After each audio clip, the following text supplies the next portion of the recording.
Welcome to the Daily Fox Fuel, where we train kingdom-minded creatives, leaders, and builders to become highly skilled craftsmen. Each episode is your spark of strategy, scripture, and straight-up truth to help you walk out your calling with excellence. Now let's get to work.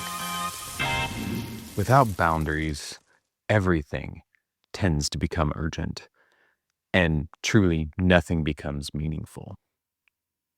There's a lot there that when we don't prioritize and create boundaries around the things that we are willing to protect, we tend to find that everything becomes this urgent matter and it really has no meaning to it. And it's hard because sometimes we just want to help people. We want to do all the things we can, but it's just not possible. And we have to understand and tell ourselves that boundaries aren't walls. They're just wisdom, right? They're protecting our energy, our calling, our peace, our time. We have to do, and then not from not from this place of like tight-fistedness, like this is mine and no one else's and I have to say. But when you say yes to everything, you become ineffective at the things that matter most. I'm constantly reminding myself of this because I have a tendency to say yes to a lot of things and I don't like the word no. I don't like to say the word no. I've even trained my team on this concept of yes, but.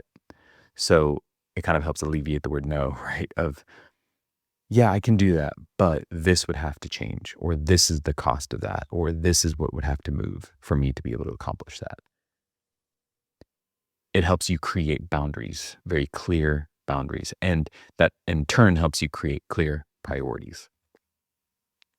Because even when we look at Jesus, right?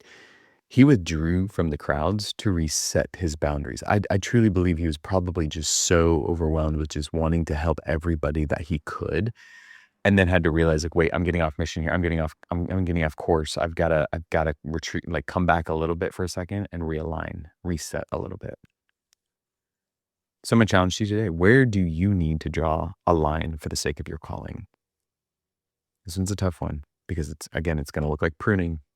It's gonna look like removing some things, and writing it down is going to create accountability. But it's so important that you do that. Where do you need to draw a line for the sake of your calling? Because I guarantee you, you're sacrificing it if you're not. I want you to write it down. I don't want you to honor it and make the cut. Hey crew, before you jet, make sure you share this episode with a friend and leave us a rating. Thanks for tuning in today. And remember, stay foxy.